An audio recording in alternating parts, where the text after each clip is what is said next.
people heard about the buzz about the X Prize when it was the first private venture to go into space with Burt Rutan. What many people may not know is that there was an X Prize also for an automotive equivalent, which is a 100-mile-to-the-gallon car that the average consumer would be willing to buy. We're here with a couple people who are involved in that X Prize contest, trying to put a car together that will get 100 miles to the gallon or the 100-mile-a-gallon equivalent and still be a fun-to-drive car. So Doug, you're one of the main people involved with the Mustang here. Can you tell us a little bit about the car? Well, we designed this for the X Prize because obviously there's quite a need in this country right now. I mean, with the oil prices soaring, you know, our economy dropping because of the oil prices. So, you know, and that's the basic of what the X Prize is about, and that's why we joined in on that.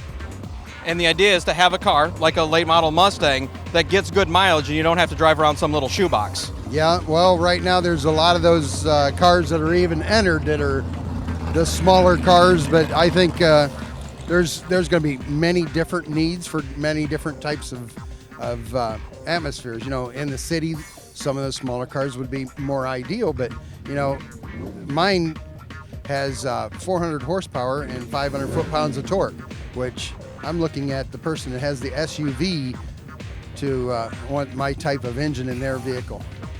And at the 100 miles to the gallon, can you explain a little bit about that? There's 100 miles a gallon, but it's called MPG with a little e. Well, it's the equivalent of, now I'm using E85, which has about a third less energy than gasoline does. So I do about 110 on that MPGE. That's incredible. You're doing 110 miles to the gallon equivalent. And how fast does the car run when you race it? Well, we haven't raced it except simulations and stuff, but I'm looking at somewhere in the 12-second range.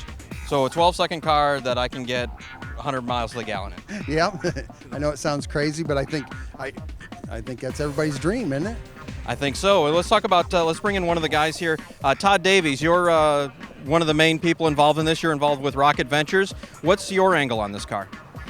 Well, I'm with Rocket Ventures, and what we are, we're a private nonprofit organization funded by the state of Ohio, designed to move the next greatest technologies into commercialization. And we see this as the next greatest technology in the automotive industry. And so the state of Ohio is very interested in developing this for commercial use and getting it into normal people's hands. The idea being that if we can get a bunch of people with 100 miles a gallon or much higher miles to the gallon, that's that much less we can depend on foreign oil, and with E85, that's stuff we can grow in this country. Absolutely, absolutely. So what attracted you to this whole venture? Well, you've got a 100 mile per gallon car.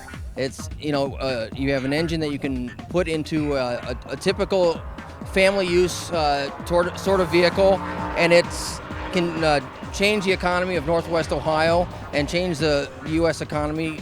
The gas prices are really hurting the average consumer, and so we have a vehicle that can be used. It's not a shoebox. It's not a small engine connected to a bicycle where it's not practical. This is a practical car. It has an enormous amount of commercial viability, and so, you know, the Rocket Ventures fully wants to support this vehicle and drive our American auto industry into the next stages. Is the motor radically different than what came out of the factory from Ford? Do you have to do a lot to modify it to meet these criteria? Well, it's not necessarily just a Ford motor, but yeah, there's quite a bit of different technology in this, and we're going after patents to protect our ideas at this point. So the actual X Prize contest is in 2009, is that correct? That's correct. And you're going to win? We're going to win. Well, I think we can see that the spirit and innovation in this country is still alive and well. Many people not wanting to have to drive a shoebox to get good mileage. They still want a fun car and a performance car, and we can decrease our reliance on foreign oil. I think this is a tremendous thing that we're going to see with the X Prize coming in 2009.